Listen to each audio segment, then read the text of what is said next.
Good evening, everybody, and welcome to our April book club meeting.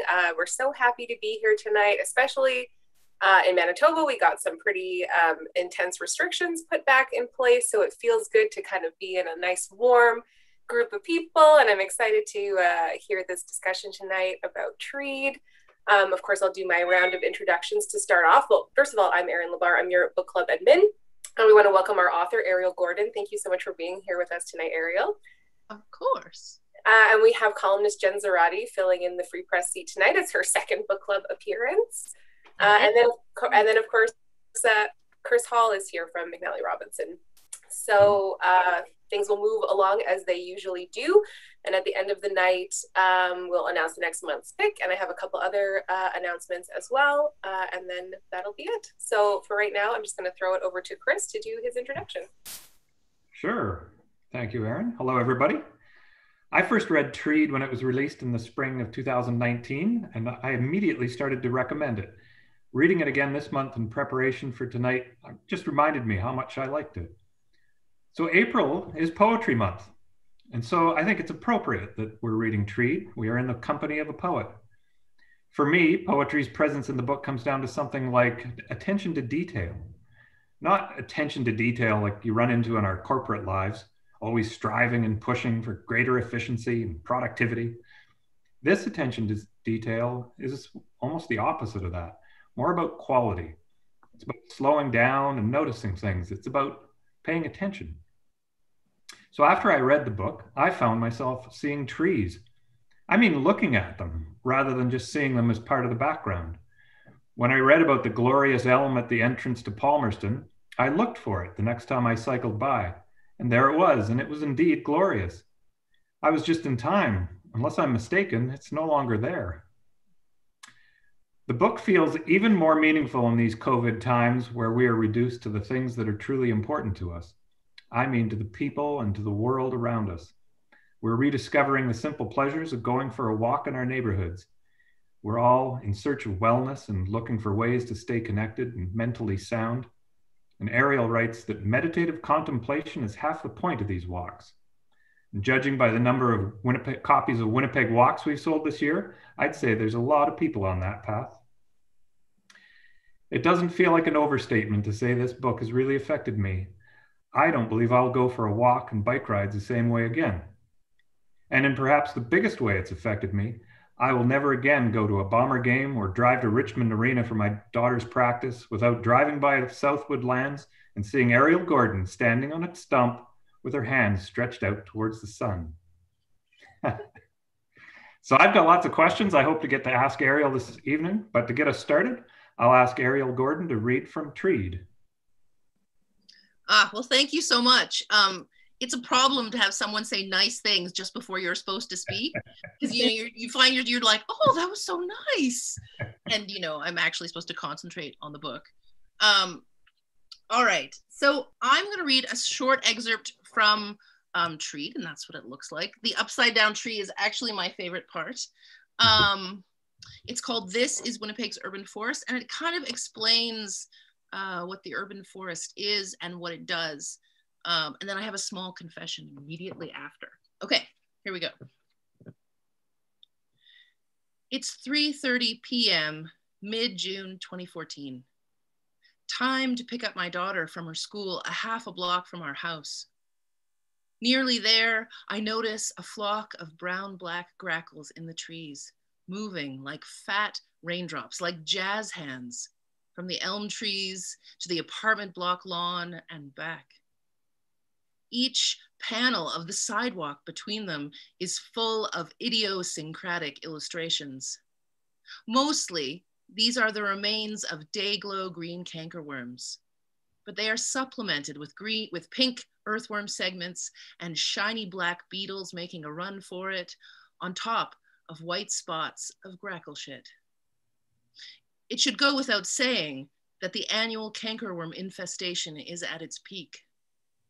Now, cankerworm caterpillars eat the leaves of American elm, Manitoba maple, and green ash in May and June. If they're present in large enough numbers, they'll strip a tree bare in a day or two, then spin silken lines and drop to the sidewalk, looking for their next meal.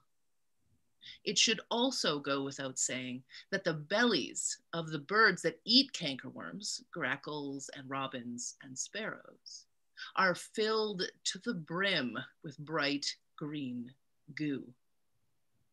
So the space between the mowed lawn and the 75-foot elm canopy is full of wings and late afternoon raindrops, shadows and bright green worms on silk lines trying to escape the flock. There's cottonwood fluff stuff in the cracks of the sidewalk too. And in the lawn's 5-day stubble, mushrooms that are half of which got stomped on this morning by school-bound children, are gray-black and the size of my thumb. The crossing guards are singing tunelessly across the street, flapping their faded neon orange flags, stopping traffic in both directions. They're like monks, chanting prayers they've said 100 times. Parents in work clothes obey their instructions, picking up their children from school and hauling them home. Nearly there, and rappling worms have landed on my shoulders and the nape of my neck. There are wings in my peripheral vision. The air is humid, thick with spores and pollen and seeds. People stop at the edge of the grackle squat, unsure how to navigate it. Go around, go through, or fail to notice altogether, causing extra ripples of movement, the swaying lines of silk slowly rotating, birds moving from the ground to the lowest branches of the trees, their tails flickering, or flicking is what I actually wrote. Children drop their bags and hats as they do, even kicking off shoes as they run through. On the edges of all of this are just emerged hosta fronds and elm seedlings, grown from the pounds and pounds of seed dropped annually. Just beyond that, there's the man with the parrots, who has a series of cages and perches on his balcony. The bright birds punctuate their ringtones and hello-ing with loud parody squawks as he gazes down at the street, a bemused look on his face. And then there's the rusty door shrieks of the merlins, nesting 2 doors down and rocketing through the trees. And then there's the beautiful big elm in front of my house, with its spreading branches that cover the house like a giant umbrella. This is my experience of Winnipeg's urban forest. Now, when I use the words urban forest, I mean all the trees and shrubs on public or private land within city limits. Winnipeg also has a Cinepoint Forest, which was created out of an undeveloped section of the former town of Tuxedo in 1973. Now, when it was founded, a Cinepoint Forest was at the edge of a suburb on one side, with the remainder surrounded by farmland. But 45 years later, its 287 hectares of aspen parkland now have housing developments right up to its border. That urban forest, technically a park, is part of Winnipeg's larger urban forest. The city of Winnipeg estimated that there are approximately 8 million trees in its urban forest, 3 million in what they call natural areas, and 5 million on private property. In 2015, it was estimated that 299,000 of the 8 million are boulevard and park trees. It's hard to know if that number includes shrubs, either the introduced species like lilac or caragana, or natives like chokecherry and dogwood. But it definitely includes all the riverbank trees, the trees on the boulevard, whatever you've got growing in your yard, and everything on the boulevards and the 4,047 hectares of parkland the city maintains. And there we go. So, Ariel, you said you had a confession. Yes. The confession is that the year after my book came out, the city revised the number of trees in the urban forest. It is not 8 million, it is 3.3 million. So 5 million trees went poof. Wow. And considering I'd written about ghost trees and like trees that are in the landscape but that we don't count or we don't see, it felt kind of strange and a little bit ironic, but they have better estimating and counting tools than they did. But 8 million is what they used to say for years. And sadly, the year after my book came out, I was, I'm wrong publicly, which is great. That is a journalistic experience that we feel often, where it's like, oh, this is different now. But it's interesting because I was going to ask you just to start. So for those who don't know, I'm hosting this because Ariel and I have talked about trees at length before for an essay I did for the Free Press in 2019, which is the year your book came out. And two things that you showed me: the life-changing magic of having a little lie down on the boulevard underneath your tree that you write about, which was so great. It was that perfect week in May before cankerworm season had started, and we were just laying there and people were walking by like, what are these women doing? But it was the best. It's and also, so really, yeah, it was so nice. And the tree at Palmerston, and when they cut it down, I immediately messaged you because I thought of you instantly, because you're the one who showed me that tree and took me to that tree. But does that change your math, the 11 trees? It does. It changes the math. And I use that math to make people in other cities feel bad, and it no longer works. People, Hamiltonians who are like, we have lots of trees. What are you talking about? I'm like, you only have 4 trees per person. Ha ha. We have 11. But I was wrong. We actually have about 4. Sorry. But it's still lots of trees. We're still outnumbered by trees, and if you add shrubs, we're way outnumbered. Exactly, trees all around. So yeah, of course I wanted to talk to you for this story, and I'm so thrilled to be able to talk to you again. Maybe to start, and I think this was a question that some readers had as well, but inspiration for this book and how long it took to compile these essays, because you're really good about giving the year of when things are happening in this book. So it seems like it was put together over a number of years. So tell me a little bit about inspiration for this project to begin with, and then I guess the process and just, living with these essays. Mm-hmm. I pitched, so the way that, my previous experience was as a poet, and how that works in terms of publishing is that you finish a book of poetry and then you submit it. And then they say yes or no, and then you go forward, right? But with nonfiction, and with literary nonfiction in particular, you have to pitch it way before you've written it. So I pitched this concept to Woolsack and Wynne, which was the eventual publisher, like 4 years before I finished it. So I had 2 very, very slight essays, I think 2.5 essays, and I think only one of them actually made it into the book. And I had this long synopsis that I drafted that was full of lies. And, luckily they work with poets quite a bit. And the series that I was publishing into was nature-y nonfiction written by poets. And so I guess they understood what the process might look like, or the kinds of things I might attempt or not attempt. But Genesis, like why I wrote the first essay, I actually can't remember, but it basically was 5 years pretty much straight working on this. And part of that's because I had I have a family and a small child and a part-time job, and and this was the first time I was working on long form prose, and I was kind of terrified, honestly. There was this whole year where I would start in a new essay every 3 weeks. And if you're writing 5,000 word essays, you can't write a whole 3,000 word essay, 5,000 word essay in 3 weeks. So I get a new idea every 3 weeks, and I'd write until it got hard. And then conveniently, I would come up with a new idea. So at the end of the year, I'd been writing like stink the whole time, and I had no finished essays, like not one. And I was like, oh my God, I am not going to get this book finished. And then in desperation and despair, I went back and looked at all of what I was calling stubs, so part essays.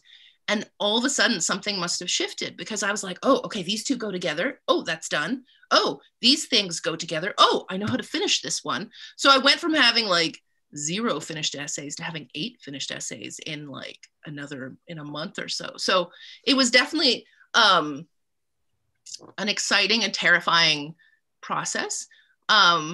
But the funny thing is I don't think any of my anxiety and any of my weirdness, well, maybe my weirdness, but not my anxiety, bled through, because a number of people have told me that reading it feels meditative or feels slow or relaxing. And that's certainly what I was hoping for.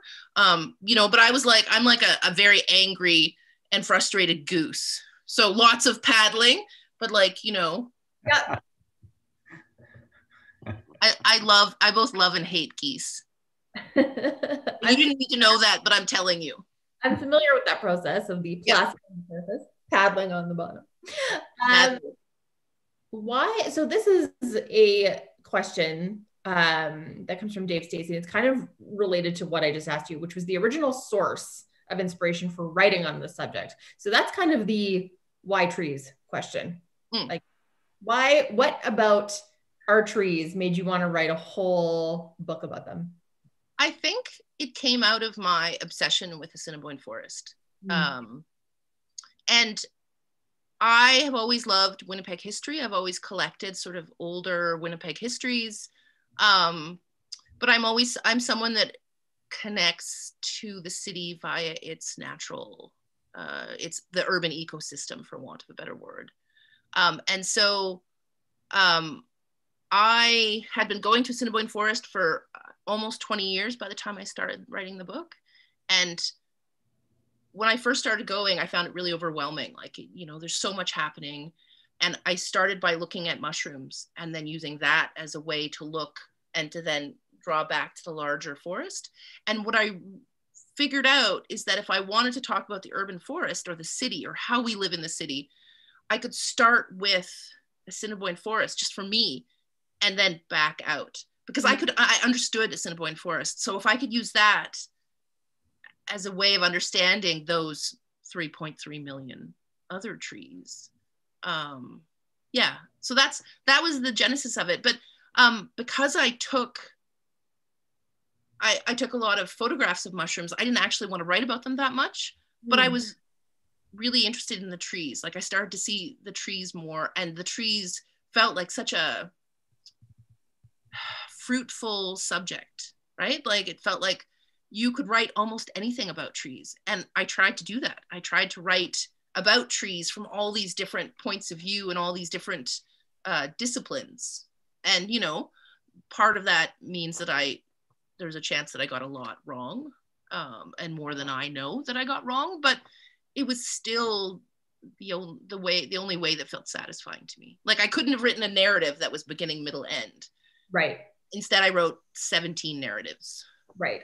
Well, and I think your point about starting with the really, really micro, so in your case, the mushrooms, and then macroing out, I think there's like a metaphor for the writing process in there a little bit. Sometimes when you're tackling a really big subject, trees, which is a vast subject, you have to start in those little entry points. And that's what I loved so much about Treed, is that there was all these little entry points to this huge subject that impacts us all the time, whether we notice it or not. I mean, tree blindness is a concept and a thing where we kind of stop noticing the trees in our environment. There's so many ways to think about them here that you've presented, which I love, because there's just so many ways that they impact us. Here's a question for someone. There's actually 3 questions, but they're all kind of related to things you said. And I think they're all from the same person. So the first one is, in the book, there are several descriptions of photographs, yet none are in the book. Is there a reason you didn't include any of the photographs? Partly because it's expensive and difficult to get photos reproduced in a way that looks like something. Like, and the series that I was publishing into, they didn't ever use photographs inside the books. And I also described conversations I had on social media and like weird email exchanges. So I kind of wanted to evoke the world as we lived in it, which would be like Pokemon on my phone and taking pictures of things, but let you just imagine them, right? Like, have it just be a text that describes them instead of trying to replicate all of that visual, auditory, distracting world. Yeah. That makes sense to me. And I thought that, and just because the way you write is so evocative too, I felt like it was very easy to imagine. And because I'm reading it as a Winnipegger too, there are often places I've been that you've described, but you do it in such a way that you can kind of conjure those images. Same person, for someone who has never explored a Cinepoint Forest, where do I start? What is the best route for a newbie? Drive into the parking lot at Grant and Chalfont, and then just walk down the asphalt path. And honestly, I would just walk. There are distinct paths. One of my favorite things about a Cinepoint Forest is over the years, every time they've put up path markers, for the most part, people have pulled them down. But now the latest path markers, they've actually painted them on the trees because, they figured that people can't pull those down, or at least not as readily. But no, I would just go and get lost. I mean, and if you feel truly lost, walk for another 20 minutes and you'll hit a road, right? Like there's no bad way to walk through. And actually, when I started taking groups of women to the forest, I started taking routes that I'd never taken before, just to keep it interesting for myself and to sort of push it for myself and learn new things. My favorite was Marjorie Poor would be a familiar name to you, Chris, because she is the #1 fan of all things literary in Winnipeg. And I gave rather stern warnings to this group that they should wear sensible shoes. And it was spring and the puddles were this deep and had ice on them. And she wore sandals. And she's standing at the edge of the puddle and she's like, I can do it. I'm like, no, Marge, I'll carry you. So I carried Marge across the deepest puddle. And it was the thing that I'm most proud of with all of those walks. But even this winter, the parking lot to Cinepoint Forest, the main part was so full. And if you've read the book, you'll see that I get kind of crabby if I meet other people in the forest, because I like to pretend I'm all alone there.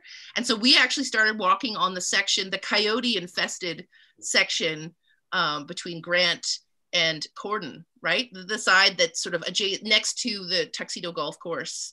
And it's sort of this like slightly wilder section. And I'm joking, there probably aren't that many coyotes. There might be one.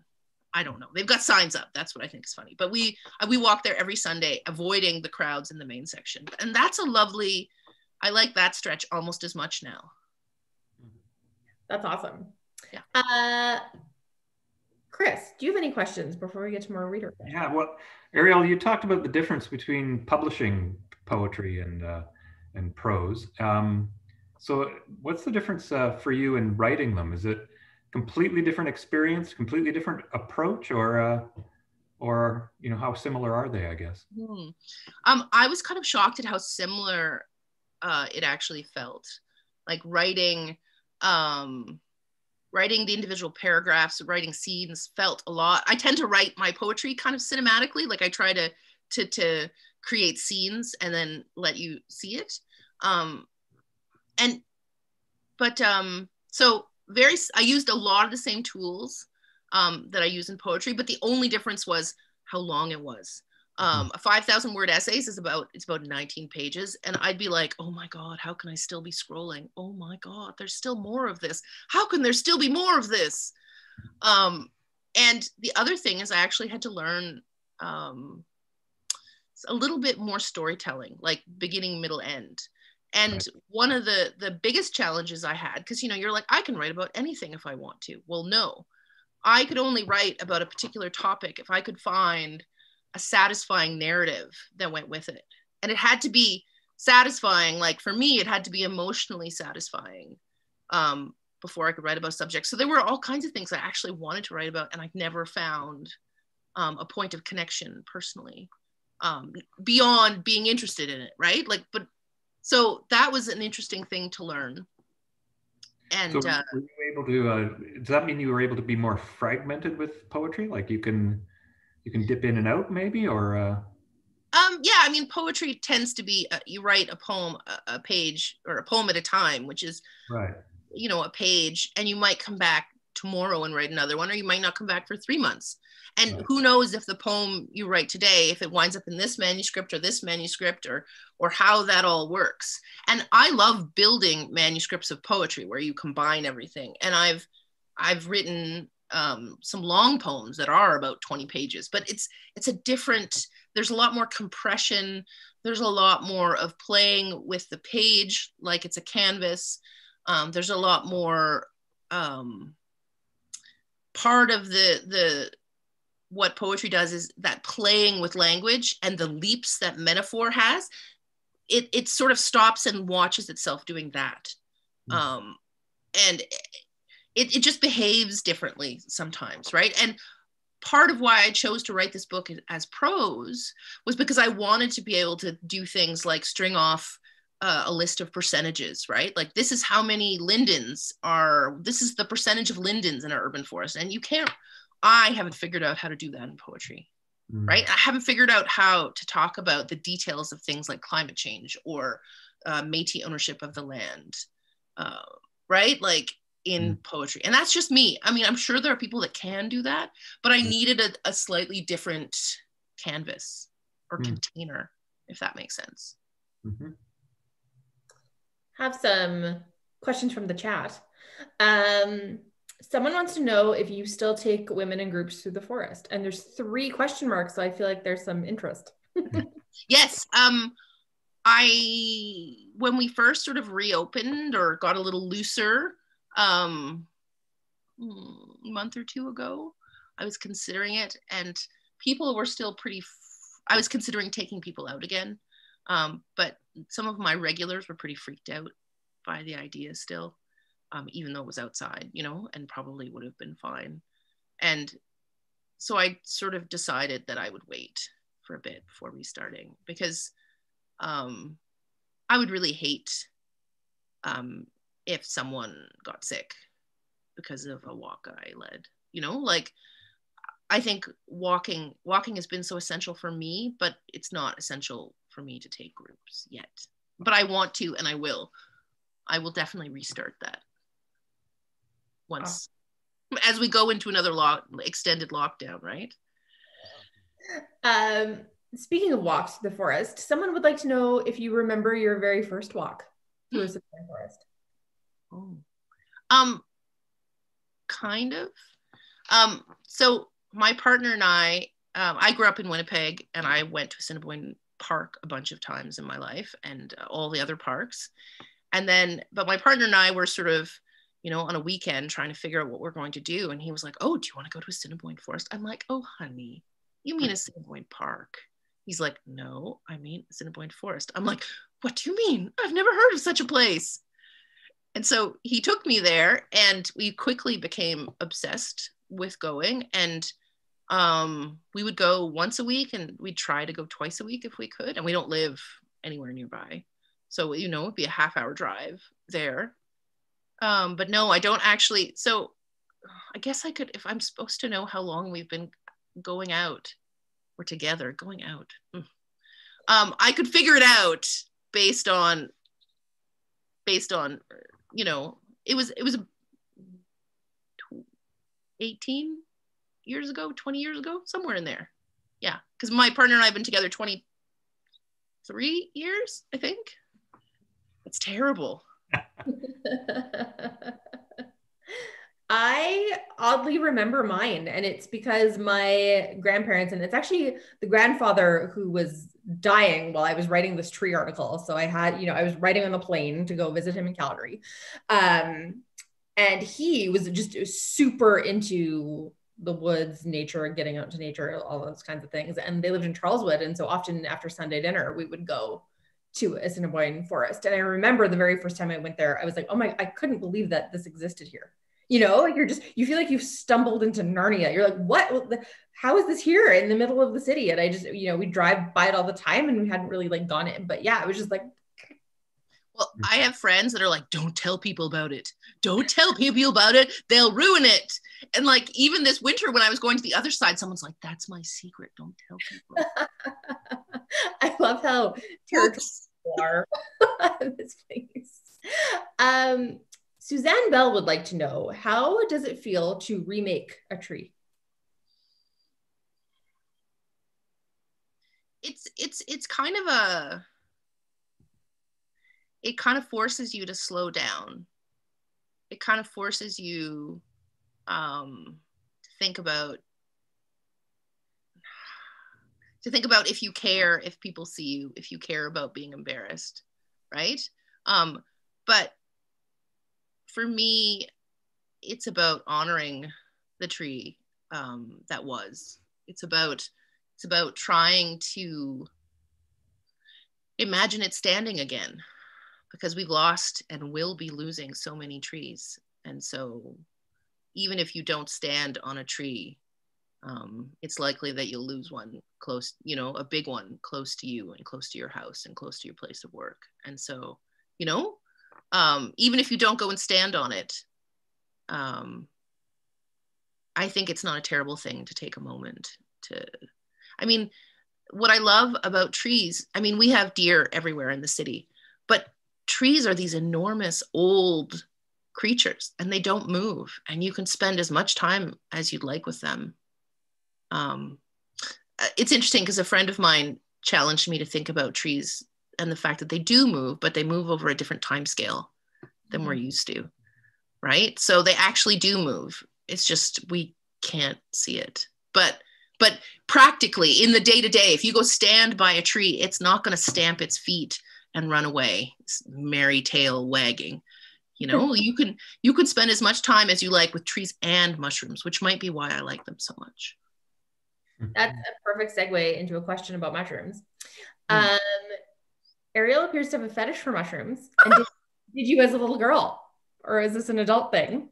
And then she says, when I think of Ariel finding edible mushrooms in the city, I go, yuck, what about the doggy pee? I actually don't pick a ton of mushrooms in the city.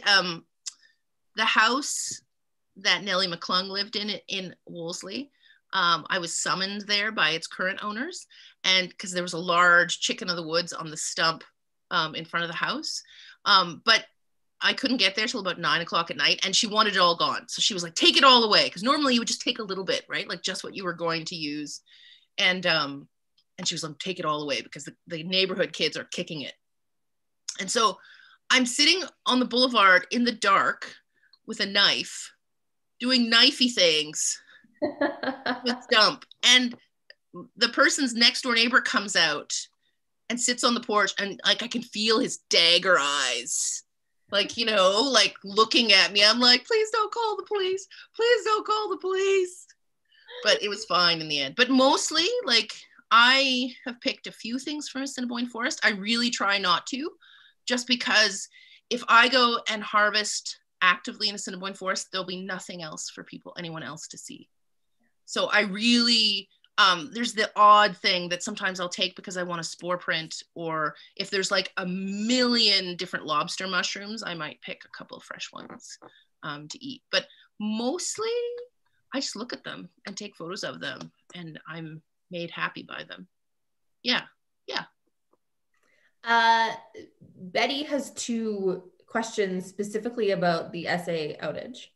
Yes. So the first one, did you get the poem written for Carrie about his nephew, Tim? And she adds that she has a personal note that her son was on a tour in Afghanistan when that accident happened. So very sad for her. I have not finished that poem. I should, it's funny because I was commissioned to write the poem.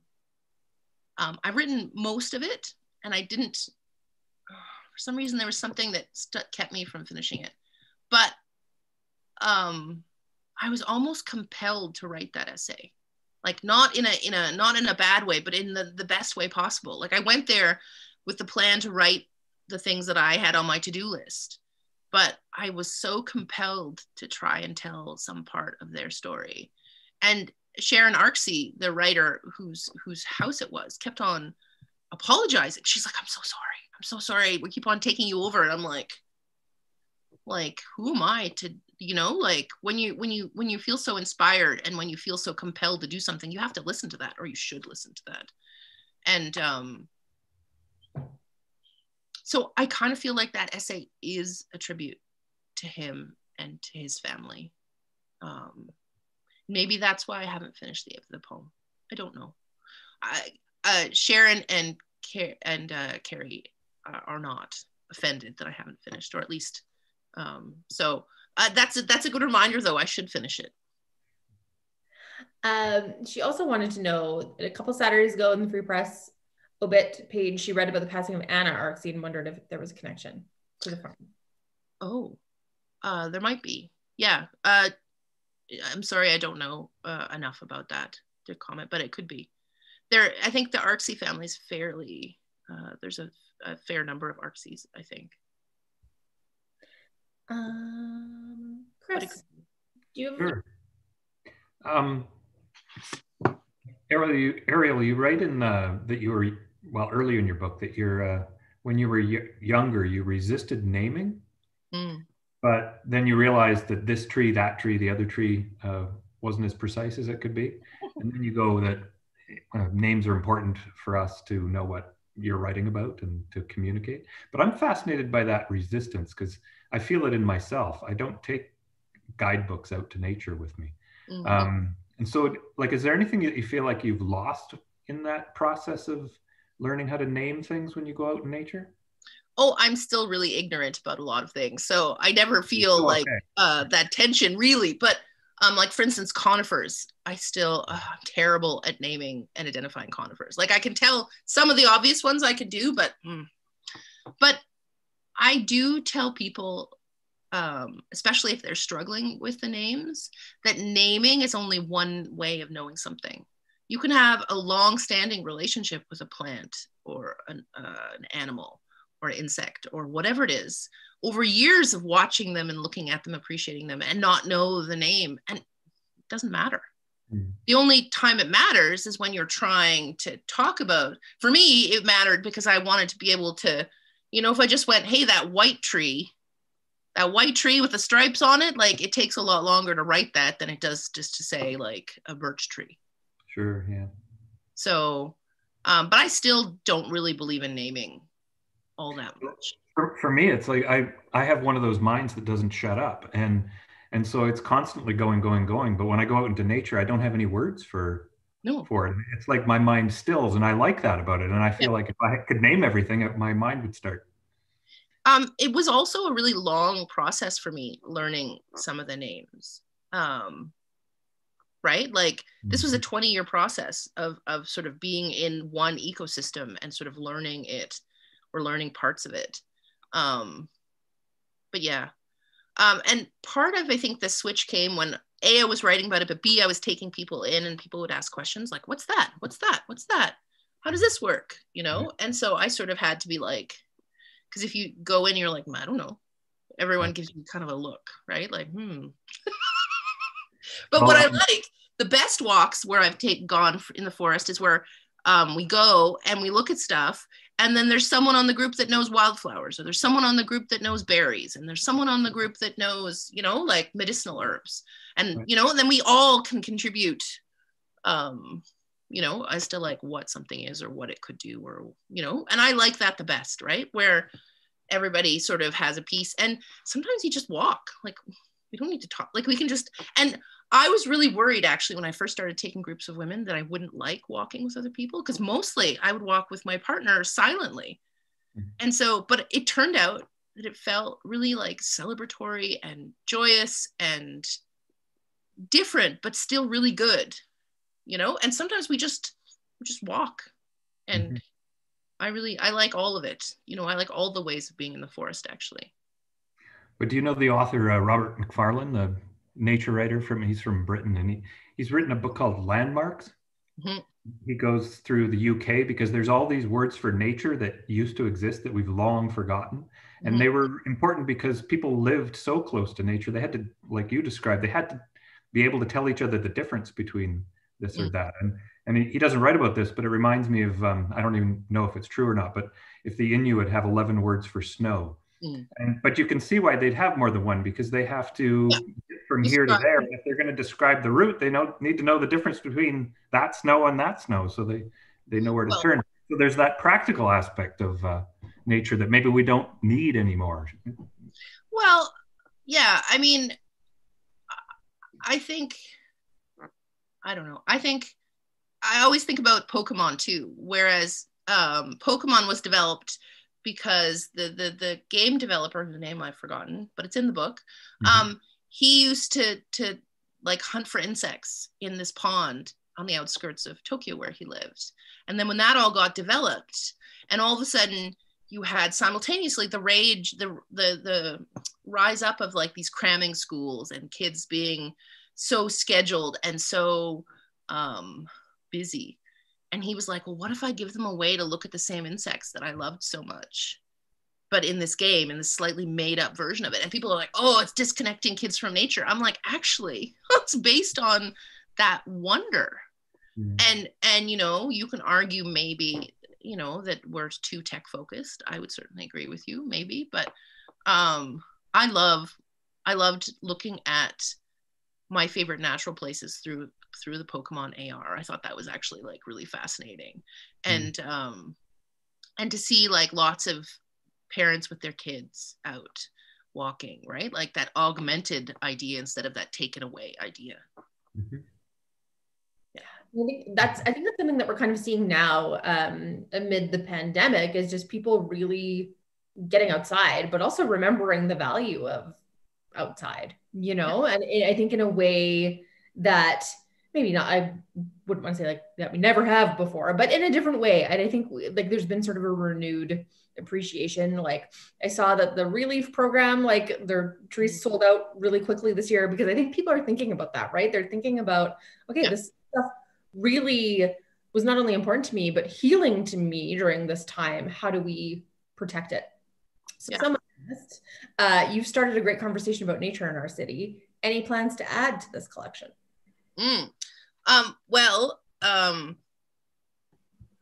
I was surprised in the reviews of the book, the extent to which people noticed my mushroom love. Though I would not call it a fetish because it's a different thing.